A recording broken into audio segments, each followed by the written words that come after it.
everybody, and welcome to the Drop Zone.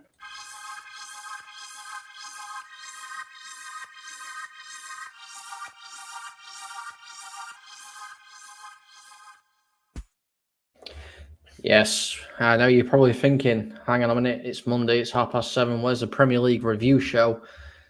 It's dead. That's where it is, it's dead. There's a lot more action going off at the bottom half of the Premier League table, so we're deciding to focus on that. I am joined with my two regular hosts with me here, and they're always causing trouble. The main one is Rebel. How are you doing, buddy? I'm good. As you probably noticed, I was literally scoffing my dinner before we went live, so I went for some waffles and they were completely and utterly dry, and I noticed Ross down there was kind of going. Well, Ross, good to have you back on the show. Please do give us your tactical verdict on Rebel's very dry waffles. It was bad. There was no support from the syrup. It was all raw. It was raw. That waffle was so raw, you think that it was still basically flour. I don't know how Rebel managed to swallow that without any water. Hang on. Wait a minute now. Did you say syrup on a potato waffle? Yes, you gotta be tactical about this, Rebel. You can't get gold if you don't try something new. I don't think they make spuds. This is like potato spud in a waffle. Not like your pancake waffles. These are made of potatoes. You're shifting the goalposts now. Come on. Well, I do have to say, as a fellow Irishman, I do have to side with Rebel here. Us Irish know how to make potatoes and what to put on potatoes. It seems so it's our main source of income in Ireland. But anyway, we have got a comment here, and it is a prediction. I'm going to go straight into it because I'm going to get your predictions at the end of the show. Across the pond, Sports Talk, thank you for popping in. He says, predictions for relegation are still very possible. So many other choices, I'm sure too, and so many clubs close to the danger. Yep, there is so many, and we're going to talk about a few of those clubs right now. So I am going to bring up the table for everybody to see right here. Can you see that very clearly, or do you need it zooming in for people with bad eyesight? That's fine for me. I can see it. I don't know about Ross. He's on a phone. Now Ross is giving the thumbs up. So when we were discussing this last week, obviously this relegation fight last week, we did say that Villa weren't out of danger. Can we all now agree that they seem, they've got away with it now? Well, 14 points clear of the drop zone. They're more than likely going to get enough over the remaining games of the season. What is it, 33 points on offer? If they lose half those points, even at that stage, I don't see them getting anywhere near that relegation zone. So I think we're now focusing on Palace down. Yeah, I have to agree. So let's scroll up a little. There we go. They have gone. Right. So looking at the fixtures coming up for these teams that are still in trouble, obviously looking at Palace down. Palace have Leicester, who are 17th. Your thoughts on that game? I'm going to come to you first, Ross. Your thoughts on the Crystal Palace Leicester? Well, tough result for Crystal Palace. I mean, I thought that sacking Patrick Vieira was a bit harsh. I felt like he had more credits in the bank, and he started the season off pretty decently. I don't know what happened to the squad after the New Year. I think they haven't recovered from their New Year's party because they haven't won a game since last year. And that is, it's atrocious for any team to go through that type of form. But I would also like to make mention that this season, and I did say this a couple of weeks ago to you guys, that it's probably the tightest relegation battle we've had maybe ever. We talk about, or we are speculating that Villa might be in danger of the drop mathematically, which is insane because we level on points with Chelsea just above goal difference. And we only 4 or 5 points away from 7th place. So it's actually so congested, and we're pretty much calling the most of the bottom half in danger of relegation. So for Crystal Palace to start climbing out, they need to get results, and they need to get it fast. And the only way to rectify that is hopefully trying to find their goal scoring form. Because if they're not scoring goals, they won't be getting any points. Yeah, I mean, he's right there, 100%. I mean, if you look at Palace's stats, 13 losses, 22 goals, 39 conceded. It's a worrying time to be a Eagles fan, Rebel. They're conceding more than what they're actually scoring, which is a little bit strange when you consider what kind of players they have. Wilfred Zaha is known pretty much everywhere in the UK. And then they've got the young players as well, such as Eze, who looks like a promising talent, and all these kind of players. What exactly do you think is going wrong at Palace this season to be that low on points?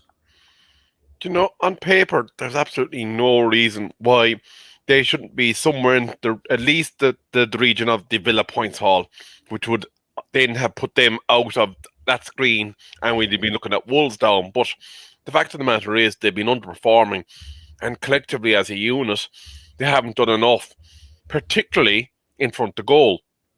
And I think that's where the train fell off the tracks for Patrick Vieira, was he didn't have a regular goal scorer. Zaha was begging major last year. Those goals have dried up. And guess what? Palace's position has been affected by it. As to whether they made the right decision, unless they have somebody that's a proven track record of arresting these types of situations, they made a big, big mistake. And even at that, when you think about the fact that after the Arsenal game last weekend, there was pretty much a 2-week international break. They could have taken their time, taken a breath, and reassessed after the Arsenal game. If Patrick Vieira was going to be able to prep for any club in the league, it's going to be the club that he played for. Because he'd have been in there, he'd understand the ethos of Arsenal Football Club. Would they have beaten them? Probably not. But would it have been as bad as what happened at the weekend? I don't think so.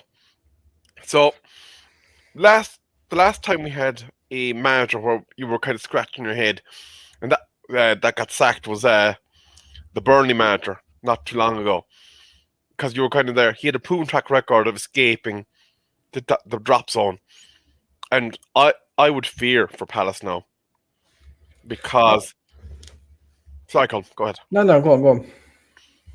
Because no matter what they do, unless Zaha gets hauling again, they're going to be in that battle till the very last day of the season.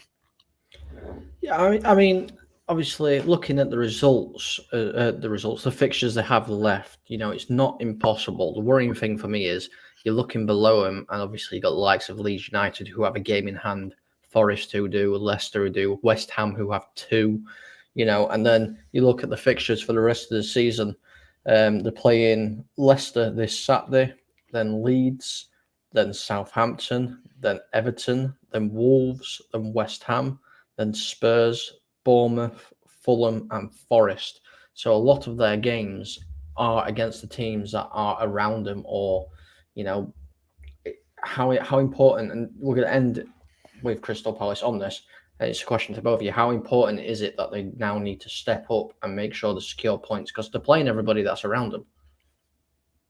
Yeah, it's potential 6 points as this. I mean, Palace, if they have to drop points here, they could be seriously in danger of getting relegated. In fact, I'll say they're actually sleepwalking into relegation at this point. If you look at their next game against Leicester, if Leicester beat them, Leicester would potentially go above them in the table. I mean, that's insane to think about. So all these games that are coming up will determine pretty much their survival. Indeed. So we'll move on to the next club just below them, Wolverhampton Wanderers, another team that is struggling to find form this season. As you can see here on the table, got beat 4-2 by Leeds, 2-1 by Newcastle, beat Spurs 1-0, then went back to losing to Liverpool, and then drew against Fulham.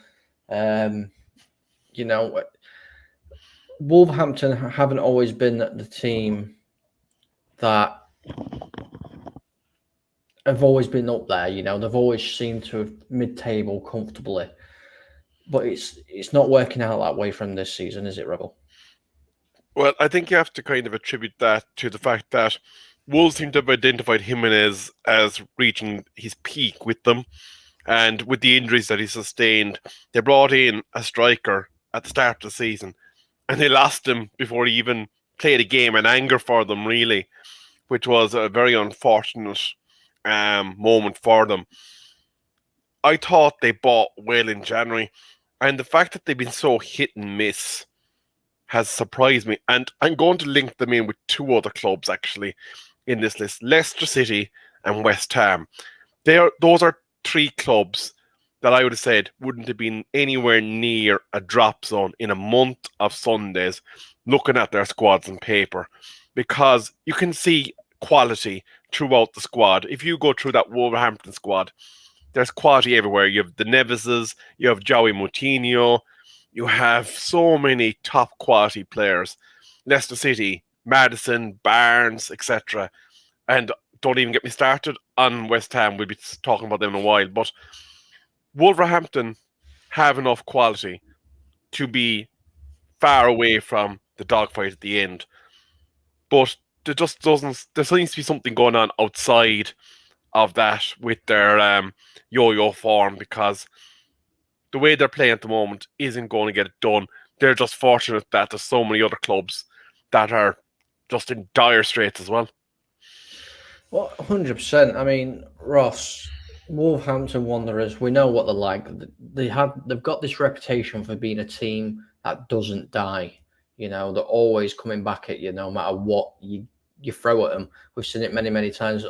Me and Rebel as United fans have seen it that many times. Ruben Neves scoring absolute screamers in the dying seconds of games and everything. But none of that seems to be happening this season. No, exactly that. They're usually quite a tenacious team. A lot of Premier League sides struggle to go to the Molineux and get a result. And that's just who they've been, the characteristics have been like since they came up from the Championship. I mean, they were in Europe at one stage as well and fighting to push up high into the table. So the fall off is quite dramatic. I think that there has been a bit of an identity crisis after Nuno Santos has left the club, which was a couple seasons ago. And they haven't seemed to recover from there. But I do think that Lopetegui is the type of quality manager that will be able to stabilize the club and hopefully push on so they can realize their ambitions. A lot of the signings they have made as well haven't paid off. I mean, they signed that young Portuguese striker up front, and he has been sent out on loan because obviously he wasn't performing in the Premier League because of his age. He's still pretty young. What happened to Jimenez with his head injury will dent any player's confidence, no matter how resilient they are. So it's been a tough time to be a Wolves fan. You feel quite underwhelmed that the club hasn't reached the heights that they promised. But I do think that the future looks a bit brighter if they manage to stay up this season. Interesting, very interesting. I'm just going to get into a few comments because they are racking up here. Across the pond saying any Irish must know. Rebel, you don't go fire on a Patrick on St. Patrick's Day. Of course, we're going to punish the bad juju. Matthew Bassett's saying evening all. Big up to everybody in the chat. I believe it's Moss. You are right. It is the international break this weekend, unfortunately. And he's saying Wolves have been unlucky with some decisions, but they will survive. Is that the case? Have Wolves been unlucky with decisions this season? For me, Colm, I think it's the defensive assurity as well that they were known for has kind of semi-deserted them in a way. And it's because of that we're not seeing the performances that we're used to, and then they're completely goal shy. So I'm not sure if it's bad luck, but I think it's a loss of their basic stability. Ross, same for you, or you got a different thing? No, I completely agree with Rebel's analysis there. Defensively, Wolves need to sort themselves out. They have got Connor Cody there online, which is a good signing. Hopefully, they can try and tie him down to the club permanently, because I do think he's a real leader in that squad. But defensively, and not just from the defensive line, but from the midfield as well, they need to be sorted out. I mean, João Matinho is reaching his mid-30s. He might look to move on. They also might struggle to hold on to Ruben Neves. He's a really good playmaker and a good midfield servant for the club. But those type of players might struggle, or Wolves might struggle to keep hold of those certain players if they continue to underperform in the league. Very interesting. We're going to move on now. I'm going to throw these two together just to try and save on a little bit of time. But I will ask Ross. I'm going to ask Ross about Leeds and then Rebel about Everton. Just simply because I know Rebel's a United fan and United and Leeds don't mix.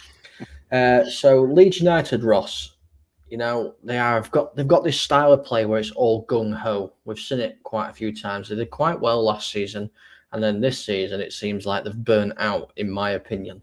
Your thoughts on Leeds this season? Yeah, exactly that. I always speculate that I don't think the players mentally have recovered from the era before Jesse March, and especially since most of the players had come up from the Championship under Bielsa with Leeds. I don't think a lot of them have actually recovered from that, because there's been a lot of games that obviously the Premier League has had with congestions of fixtures, not to mention the league actually being extended after COVID. And I do feel that long-term fatigue has started to settle in. Don't get me wrong, I think that Leeds have done extremely well to climb out of the bottom three ever since the new managerial appointment. But with Leeds, there's just something not right at the moment. I mean, they've spent a decent amount of money for the club size they are, but there's a lot more potential there that could be tapped into. And whether it's an identity crisis, as I say, and that's probably what we find with a lot of clubs in the relegation battle, is that most of them have similar problems, but have different ways to try and fix it. We talk about defensive frailties. We can talk about lack of goal scoring. Then we can talk about identity as well, an identity crisis. Most of the clubs have that problem, and most don't end up sorting it out, which is why they get relegated. But they have got very good players in their squad. I mean, Rodrigo, before he got injured as well, was on fire. Patrick Bamford is coming from injury, so hopefully he can start firing in there too. Melia is a really good goalkeeper. He has got a bit of issues with he can be quite eccentric in the goal, which leads to a lot of errors. Like, he prefers to punch the ball instead of catching it, and that leads to obviously a defensive error. But there needs to be a little bit of sorting out, just minor wrinkles that need to be ironed out, and hopefully they can become more self-assured when they play.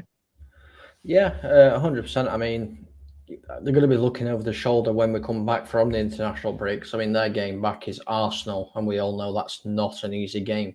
So if they lose and a couple of the teams below them win, that'll see them get pulled right into the relegation battle. They might be 18th, 19th by that point. And I'm going to come to you now, Rebel, in regards to Everton. It seemed like, as you can see here, 2-2 with Chelsea. 1-0 win against Brentford, and then they drew 2-2 with Forest, but then they've gone on two losing streaks, once against Arsenal and then Aston Villa, putting two past them. It seemed like they were starting to turn around the fortunes just a little bit, and now it's gone back to, losing. What's the issue with Everton this season? For me, Colm, I think what we had was a manager that probably was slightly out of his depth at the start of the season in Frank Lampard. He was very green, and the moves that they made with the Richarlison money, they didn't really do a whole pile of improvement with it for me. And as a result of that, what you saw is that they ended up being in a very poor league position. Like, still, as I look through that squad, there's very few players there that you'd say, do you know what? Now I wouldn't mind that as a squad player for Manchester United. Liverpool would be saying something similar. Your Arsenal's, if you're looking to pick the bones of a club that's going down, there isn't a whole pile of bones in an Everton club if they were the one of the three that went down. Just want to say that Leeds were my cheeky pick for the drop, just to emphasise that. But as far as Everton Football Club go, I think they've reverted to type in that they're the club that'll either be scrapping down around to avoid relegation or kind of safely in mid-table. I don't see them ever being a club that will actually be seriously challenging for European spots. And the other side of it is, apparently, according to the business postings, they're broke. They're flat broke. They're in trouble. So, given the fact that they have a very wealthy owner, that kind of makes the mind boggle. But it would suggest then that there's mismanagement of funds within the club. We know all about that too well, being United fans. But there's too many teams that are worse than them. So I don't see them being one of the three. Nottingham Forest down below, just to kind of briefly say a quick 2 seconds about them. For the amount of players that they bought a squad and a half of players essentially over the summer and January windows. Even though there's a lot of quality in what they bought, you cannot gel that amount of players in one go. And that is why they are where they are. If they survive this season, there could be a decent little side in there. But a bit like Aston Villa a couple of years ago, they bought too much in one particular time, and it took a long time for Aston Villa to get the wheels turning. 100%, 100%. I mean, I'm gonna skip Forest as you just had a little explanation there. I'm going to come to you, Ross, now in regards to Leicester City. Jamie Vardy's party is been shut down by the authorities, by the looks of it. You know, he's been an absolute goal-scoring machine for Leicester, and I think he'll probably, go down as a club icon for them. But nobody at Leicester's really been firing all cylinders this season. No, exactly. And I'm actually very happy that they managed to stick with Brendan Rodgers, even though he faced a lot of flack. The fans wanted him out. It looked like he was underperforming. But you must remember that Leicester's problems are deeper than what you can see on the surface. Behind the scenes financially, you want to understand the club have got quite an issue, which is why they've struggled to sign new players as well.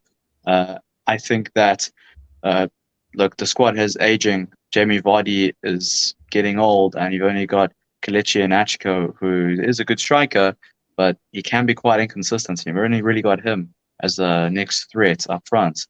Players like Harvey Barnes, Jay Maddison, and Tillemans are really class players, and they could probably play and start for most of the top 7 teams in the Premier League at the moment. They're just that good. I think it's probably a bad season because they started the season very poorly and they just struggled to make any ground off that. And we do see it. We see that quite often when the Premier League starts, if you have a horrible run of 4 or 5 games, it's very hard to recover from that. And it normally sets the tone for the rest of the season. And I think in Leicester's case, that's exactly what happened. Low in confidence, struggled to get back to their form that they've had in the previous seasons. But if they do manage to survive the drop, I do think only way is up. They're just too good to be floating around this relegation battle. And I know no team is too good to go down, but on paper, their squad is good enough to be fighting for the top 10. Yeah. One last question for both of you here. Was losing Schmeichel a massive factor in their form this season? In isolation, for me, no. Obviously, he's a top quality keeper. There's no denying that. But I think you have to look at this as the sum of the parts collapsing. They had a resilient defence for years that's aged. They got ridiculous sum of money for Fofana, but it didn't seem to come back into the club. And when you start selling off some of your prize assets, you need squad renewal.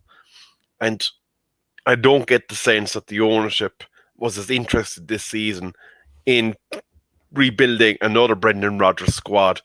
Whether they have ambitions to sell, whether they have ambitions to move on from Brendan Rodgers at the end of the season, time will tell. But it could prove costly. Yeah, I agree with what Rebel says. I mean, look, Casper Schmeichel is possibly an icon in his own right at the club, what he's done. But that's only as good as the performances that are happening on the pitch. I mean, in the dressing room, he's probably a really huge figure, as well as players like Johnny Evans is. But once you go, you have to make sure that that leadership hole is filled somehow, and Leicester just failed to do that. Yeah, indeed, indeed. Now I'm going to throw the three bottom clubs together as well, and you can take your pick on which ones you want to talk about. Of course, we've got West Ham, Bournemouth, and Southampton. West Ham, who very recently have been known for playing in Europa competitions and doing quite well, seem to be struggling. Bournemouth, who have their next game against Fulham, so they've got a little bit of a boost in that next game, seeing as though Mitrovic and Willian will not be playing, and obviously Southampton, who play West Ham. So that's a big 6 pointer there. What's going wrong? I mean, like I said, you could take any one team, or you could talk about all three of them. What has gone wrong this season for these three clubs? I'm just going to come in briefly on West Ham because this has been the surprise package of them all for me. Like, just to list a few players that are in that West Ham squad: Fabianski, Cresswell, Baptiste, Thomas Juchak, Declan Rice, Lanzini, Lucas Paqueta, Antonio, Bowen, Benarama, Scamacca. The fact, Danny Ings actually as well. The fact that they are in relegation zone, it has to be a tactical deficiency at this stage. Look, David Moyes did great things when he was with Everton Football Club. He came to United, it didn't work for him. And since then, he seemed a bit broken, a bit unable to kind of get back on the horse. And the times that he done well were when he had short windows to come in and kind of turn a bit of fate. But then, now that he's got the job full time, he seems to have faltered. He seems to have stuttered a bit. West Ham should not be where they are. There's too much quality in that squad. And if they go down, I think you have to lay the feet at the door. Obviously, of the players in some aspects, because they still need to execute the manager's instructions. But a lot will be down to Moyes and his coaching team in the way that he's put forward his stall, because there's a lot of quality, and there's enough quality in that team that there's managers above him that are looking green with envy and would be thinking of Europa League spots with a squad like that. And West Ham just haven't got on the tracks. And I just want to say briefly to Southampton, I thought they would be dead and buried by now. They've surprised me that they've actually been picking up those results. Obviously, the draw against us with 10 men and that unbelievable comeback against Arsenal have shown a bit of resilience. So there's fighting the dog there. 100%, 100%. Ross? Yeah, with West Ham, look, we've always known them to be a yo-yo club where they have one really great season and the next season they almost go make up for that, all that positives, and have an absolutely atrocious one. Last season they pushed into the semi-finals of the Europa League, and that's no easy feat for any English club. And they looked like they were actually going to go to the final. I mean, they were so close, but Frankfurt did what they had to do and got the job done and knocked West Ham out. They've invested heavily in the squad. There's a running joke that 30% of the Jack Grealish transfer fee is at West Ham, because we had spent about 20 or 30 million on buying Danny Ings to Aston Villa, and now we've sold him to West Ham. And he is a good striker in his own right. He's very clinical, and I'm hoping that he does sort out the goal-scoring problems at West Ham. But as Rebel says, tactically, there's a huge deficiency there. They've got a star-studded team that has been in Europe. I mean, it's not even a team that has potential to be. They have been. So we know they are good, but they're just not picking up from where they left off. And I cannot think of a more worse downfall than being in the semi-finals of a European competition in one league, in one season, and the next season you're fighting relegation. I mean, that's insane to think. So David Moyes might be starting to get to the short end of his rope now and look to leave West Ham, because I think he's taken the club as far as he can. Very, very interesting comments from our panelists there. I know there's quite a few comments again, so I do apologise. I'm trying to get to them when I can. Again, he's saying, I had West Ham doing good. Boy, I was wrong about Fulham. Stuff like that. He's mentioned a couple of players, and also Diego Carlos now finally back at Villa could be better now as well. Yes, I haven't done this. I'm such a bad person today, honestly. I am. We are in a partnership with Rafe Energy. There is the code. I'm not going to give you all the spiel. You know it by now, but do use FTSN22 for 10% off if you do decide to get some Rafe. So we're going to end the show very, very shortly, but I'm going to do something that neither one of you knew I was going to do. And we're just going to end it with this. And we're going to do a combined 11, a relegation combined 11. So you're going to pick players from, obviously, Crystal Palace down, so a player from each team. But you obviously might need multiple players, but you're going to have to agree on the player. If you don't agree, I will get a final say. So, what formation, or you want to keep 4-3-3, and what position do you want to start with? I like 4-3-3. Ross, are you okay with 4-3-3? Yes, I am. I'm going to go defensive midfielder, Decky Rice. Yeah, I agree. And Rice. I think let me go with goalkeeper. I'm surprised that Rebel didn't start with the goalkeeper first. Probably because Rice just screams out to everybody. Well, you know what? Guaita at Palace, I would like to put him in. I mean, he has been pretty consistent for Crystal Palace over the last couple of seasons. Just the defensive frailties that left him exposed. But I still think he's a good goalkeeper that could do it at. He could do the job at a lot of other top teams like Tottenham Hotspur. So I would put Guaita in. What do you think, Rebel? I'll agree with you. I'll give you Guaita. Well, there might have been a bit of a debate there. Yeah, no, I was going to pull for the West Ham goalkeeper, but the way they've been playing in Premier League, I can't do it. Fair enough. Next one. I'm going to nominate James Maddison. James Maddison.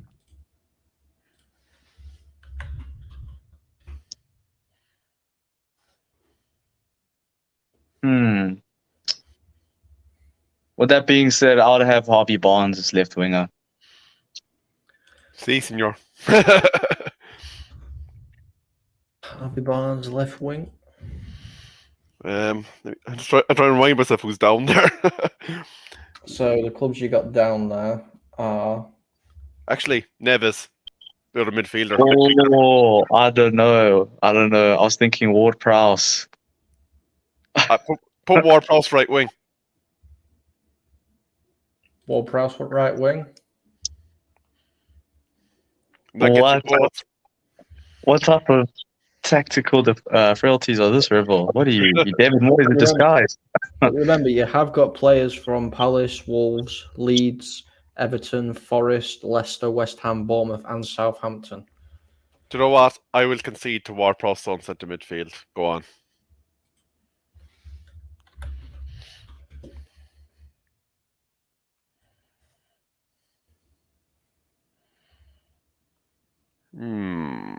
Nobody wanting to touch the defence. Defence is what dodgy. about Kilman, Rebel? About Kilman? Yeah, from Wolves. Yeah, I can go with that. Kilman's good. Where's he going? Where does Centre back?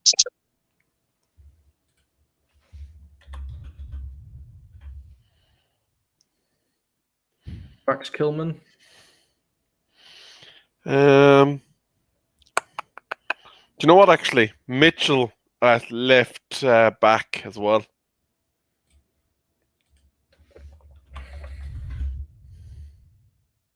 Eric Mitchell.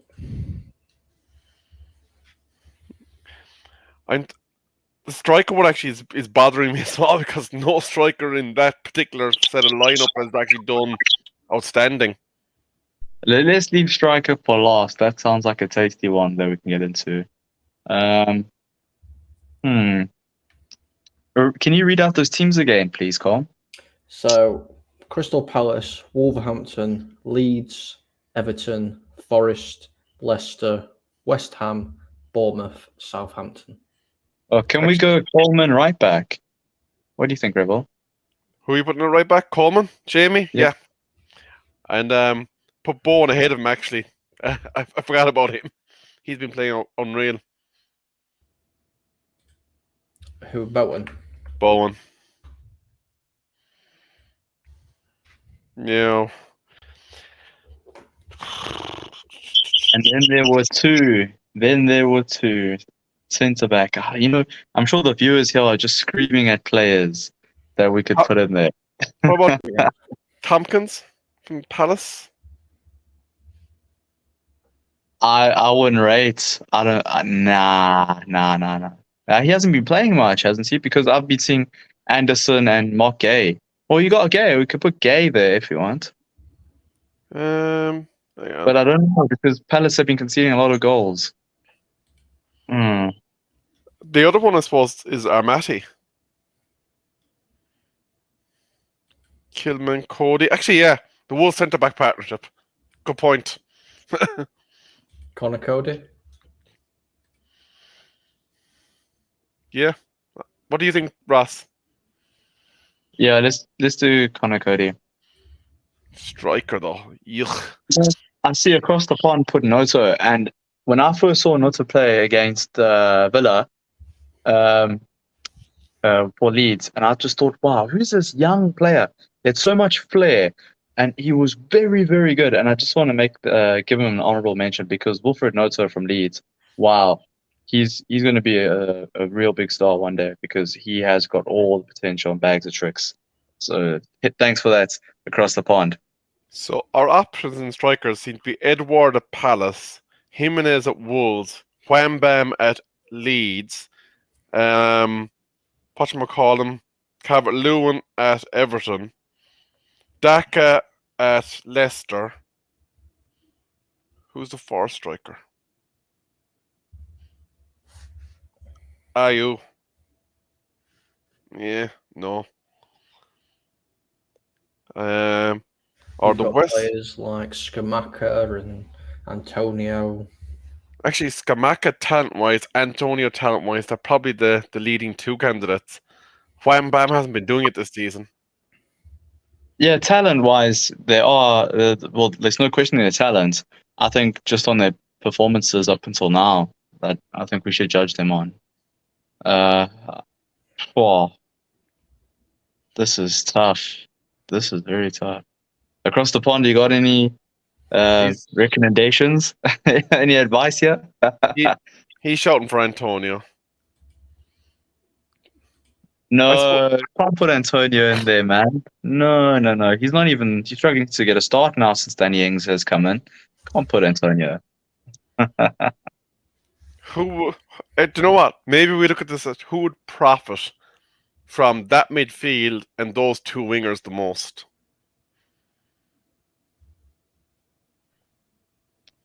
Chris Wood. Shea Adams. Oh, you know what? He's a good shout. That's not bad. Shea. Let's go, Shea. And that way we're done with it. We're done. Thank you across the pond. So that is your relegation 11. So Gator, Mitchell, Kilman, Cody, Coleman, Rice, Ward-Prowse, Madison, Barnes, Adams, and Bowen. Yeah. Now, there's another reason why I've done this.